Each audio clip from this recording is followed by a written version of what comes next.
Bonjour à tous, on se retrouve aujourd'hui pour la conférence de presse de Hansi Flick avant le match de demain contre Osasuna. Ça fait longtemps que vous m'avez manqué. Et on commence tout de suite avec la première question qui a été posée à notre coach. On lui dit, avec une Liga presque gagnée et un Classico la semaine prochaine, est-ce que le défi de cette fin de semaine, c'est que l'équipe soit concentrée sur Osasuna dans un stade où vous avez perdu l'année dernière ? Hansi répond, c'est comme ça, on a ce match-là à jouer et pour moi c'est un match important. On veut gagner évidemment. On joue contre une équipe qui a beaucoup d'expérience et ils ont un très bon attaquant, Budimir, qui est très fort et qui fait du très bon travail. Ils ont une équipe qui sait jouer vers l'avant, ça va être compliqué. Il y a leurs fans, il y aura de l'ambiance. Pour nous c'est important de jouer au même niveau qu'à Getafe. On avait bien défendu comme une équipe, comme une unité et en attaque on avait bien utilisé les espaces laissés. Il faudra faire pareil demain, on est concentré sur ce match uniquement, je ne veux pas parler des autres matchs qui arrivent. Ensuite on lui dit on a compris que vous ne vouliez pas parler des matchs suivants, mais depuis le vestiaire, avez-vous l'impression qu'il y a une préférence pour gagner la Liga sans jouer, c'est-à-dire dès demain, ou alors vous préférez la gagner la semaine prochaine lors du Classico ?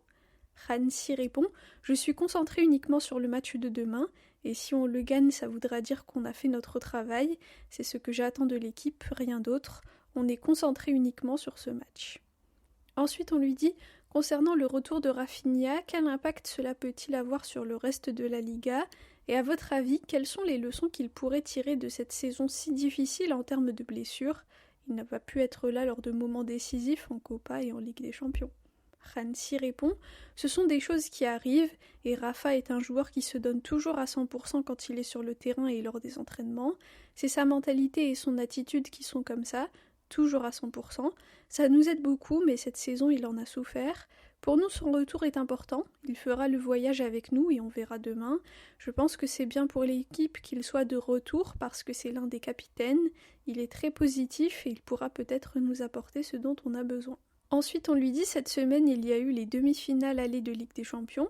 Il y a eu des pénaltys dans les deux matchs, dont un très similaire à celui qui n'avait pas été sifflé sur Dani Olmo et un autre pour une main. Que pensez-vous de ces différences de traitement ? Hansi répond « Je n'ai pas envie de penser à ça. Honnêtement, je ne perds pas mon temps avec ça. Pour nous, c'est fini. J'ai regardé ces matchs et je voulais juste en profiter sans penser à ce qu'il se passait. » Ensuite, on lui dit « Comment va Lamine ? Comment va sa récupération ? Tout va comme prévu ? Et est-ce que vous avez été en contact avec les services médicaux de la Fédération espagnole pour savoir quel est leur plan avec Lamine pour le mondial ?» Hansi répond « On est en contact avec eux, c'est important. Lamine est en contact avec le sélectionneur aussi. Il va bien, son évolution est positive. Je pense qu'on le verra au mondial, mais il a encore du temps pour récupérer et revenir, et c'est ce qu'il veut faire. » Ensuite, on lui dit « Vous avez dit que vous avez regardé les matchs de Ligue des Champions.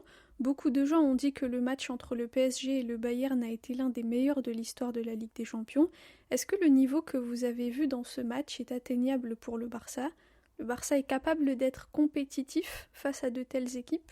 Hansi répond « Oui, 100% oui. » Ensuite, on lui dit « Dans toute l'histoire du club, il n'y a qu'une seule fois que l'équipe a remporté la Liga avec 100 points. C'était sous Tito Vilanova. C'est un record. Est-ce que vous aimeriez que l'équipe gagne tous les matchs restants pour gagner aussi la Liga avec ce record de 100 points ? » Hansi répond « On est concentré uniquement sur le match qui arrive et bien sûr on veut gagner tous les matchs jusqu'à la fin de la saison. Je ne suis pas bon en chiffres ou stats. Pour moi ça serait parfait si on gagne tous les matchs, mais on sait qu'on a des adversaires difficiles. Notre travail c'est de jouer à notre meilleur niveau à chaque match, toujours apprendre et tirer des leçons, faire mieux aux entraînements, etc. C'est notre philosophie, notre attitude, notre mentalité. Je suis très heureux de ce que je vois actuellement. À l'entraînement, il y a vraiment une très bonne ambiance et la qualité et la concentration sont aussi très élevées, à 100%. On est dans une très bonne situation. Ensuite, un journaliste lui dit « La saison dernière, le premier match perdu était contre Osasuna chez eux sur le score de 4-2. Quels sont vos souvenirs de ce match et est-ce qu'il vous a servi de leçon ? Vous en avez tiré des conclusions sur comment affronter Osasuna ?» Hansi répond « Je me souviens ce jour-là, je pense qu'on avait fait beaucoup de rotations dans le 11, ça ne sera pas le cas demain, et maintenant on est dans une bonne dynamique. Je sais qu'Osasuna aussi et ils jouent bien, ils ont l'opportunité de jouer en Europa la saison prochaine, je pense que c'est l'un de leurs objectifs. Pour moi c'est totalement différent, on est préparé et comme toujours on devra donner notre meilleur. » Ensuite, on lui dit « Vous avez dit que Rafinha allait voyager avec le groupe. Qu'en est-il de Bernal? Comment il va? Et Christensen, est-ce qu'il pourra revenir lors des derniers matchs ?» Hansi répond « Concernant Andreas, je ne suis pas sûre, on y va petit à petit, et Bernie sera avec nous, il pourra même jouer. » Ensuite, on lui dit « Demain sans Koundé qui est suspendu, est-ce que Xavier Spart sera titulaire ou aura des minutes? Et est-ce qu'il pourrait rester en équipe première dans cette rotation en tant que latéral droit ?» Hansi répond « Latéral droit ou gauche ?» Le journaliste répond « On l'a vu plus à gauche, mais je ne sais pas. » Hansi a dit « Oui, il fait du bon travail, j'apprécie beaucoup ce qu'il fait, et c'est notre manière de faire avec les jeunes. Pour moi, c'est une très bonne option pour la saison prochaine, et pour les prochains matchs aussi, évidemment. » Ensuite, on lui dit « Parmi nous tous, vous êtes celui qui connaît le mieux Lewandowski, vous avez travaillé avec lui au Bayern, il reste 25 jours avant la fin de la saison. Est-ce que vous savez quelque chose concernant son avenir? Est-ce que vous en avez parlé? Que pensez-vous de la situation ?» Hansi répond « Bien sûr, on a parlé, mais il est avec nous et comme tous les autres joueurs, on se concentre uniquement sur cette saison et sur les 5 matchs restants. Après ça, on parlera avec tout le monde et on verra ce qu'il se passera. » Et enfin, la dernière question, on lui dit « Est-ce que vous vous imaginiez accomplir tout ce que vous avez accompli avant d'arriver au Barça? Vous êtes sur le point de gagner votre 2e Liga de suite. Très peu d'entraîneurs au Barça sont parvenus à le faire, vous êtes parmi les meilleurs. Est-ce que vous pensez que ça a encore plus de valeur que vous l'ayez fait ici en Espagne face au Real Madrid qui a de grands joueurs comme Vini et Mbappé? Les gens vous remercient dans la rue ?» Hansi répond « Oui, ils me remercient tous les jours et c'est très agréable, j'apprécie beaucoup tout cela, c'est un honneur pour moi. Quand tu entraînes un club comme le Barça, il faut toujours gagner des titres, et ça a toujours été notre but avec mon staff et cette équipe. Je pense qu'il y a une bonne ambiance dans ce club, au sein de l'équipe et du vestiaire aussi. Tu peux avoir les meilleurs joueurs, mais pour gagner des titres, il est nécessaire d'avoir la meilleure équipe. Pour moi, c'est important, la manière dont on gère le tout, dont tout le monde joue ensemble, les uns pour les autres. C'est ce qui compte le plus. Ça me rend heureux. Les joueurs font du très bon travail et donnent tout pour ce club parce que c'est comme ça. Comme je l'ai dit, il y a une très bonne ambiance au club et tout le monde ici se donne à 100% pour le club, même les supporters, les coulisses. C'est incroyable, c'est vraiment une superbe sensation quand tu marches dans la rue et tout le monde te félicite. Et même parfois quand tu perds, c'est incroyable, ça m'a beaucoup surpris. Mais ils aiment et apprécient la manière dont l'équipe joue, en se donnant à 100% et avec confiance. C'est très beau à voir.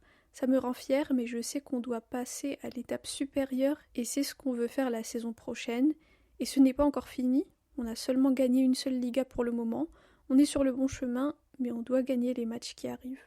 Voilà pour la conférence de presse de Hansi Flick avant le match de demain contre Osasuna, ça sera à l'extérieur. On sait qu'Osasuna c'est pas un adversaire facile, cette année ils sont très bons, donc il faudra faire attention. Personnellement, je préférerais, pour faire un petit peu un parallèle avec l'une des questions qui ont été posées à Hansi, moi je préférerais qu'on gagne demain, que le Real gagne le dimanche et qu'on gagne la Liga évidemment lors du Classico.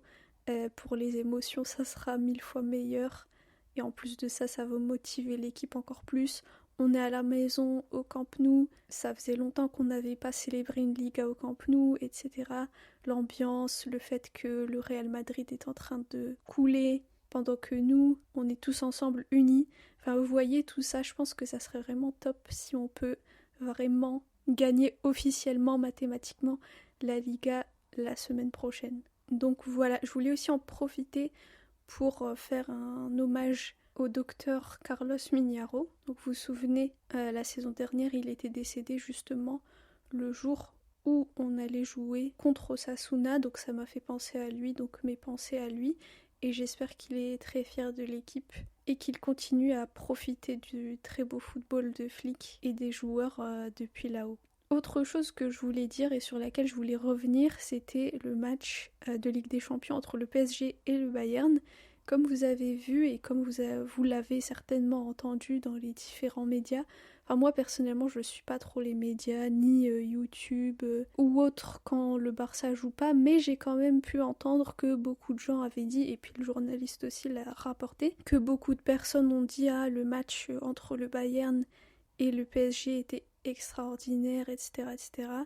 Et je me suis dit quand même si c'était nous qui avions pris 4 buts face au PSG, tout le monde serait tombé sur notre défense, sur notre cher petit GG, Koubarsi, etc., en disant « Ah, c'est dramatique, etc. » Mais là, c'était le Bayern, ils en ont pris 5. Et tout le monde a dit « Waouh, quel match magnifique, quelle équipe incroyable !» Et personne va remettre en doute ou en question le Bayern. Donc j'aime pas trop ce deux poids, deux mesures. Et d'ailleurs, je voulais vous lire un passage du livre de Cruyff, ceux qui avaient suivi mes FAQ lors de la précédente trêve se souviennent peut-être, j'avais parlé d'un livre qui est une sorte de biographie de Johan Cruyff. Et je vais vous lire ce qu'il dit, et je vais vous l'afficher aussi à l'écran. Donc Cruyff, dans sa sorte d'autobiographie, il dit « Tout le monde sait que j'aime l'attaque, mais pour attaquer, il faut défendre le plus haut possible dans le camp de l'adversaire, et pour cela, il faut faire le pressing sur le porteur de balle. Pour faciliter les choses à toute l'équipe, on doit toujours créer le maximum de lignes. Le joueur en possession du ballon a donc toujours un coéquipier juste devant et un autre juste à côté de lui. L'espace entre le porteur de balle et ses deux coéquipiers ne doit jamais être de plus de 10 mètres. Un espace supérieur à 10 mètres augmente le risque de perte de balle. » Je passe quelques lignes.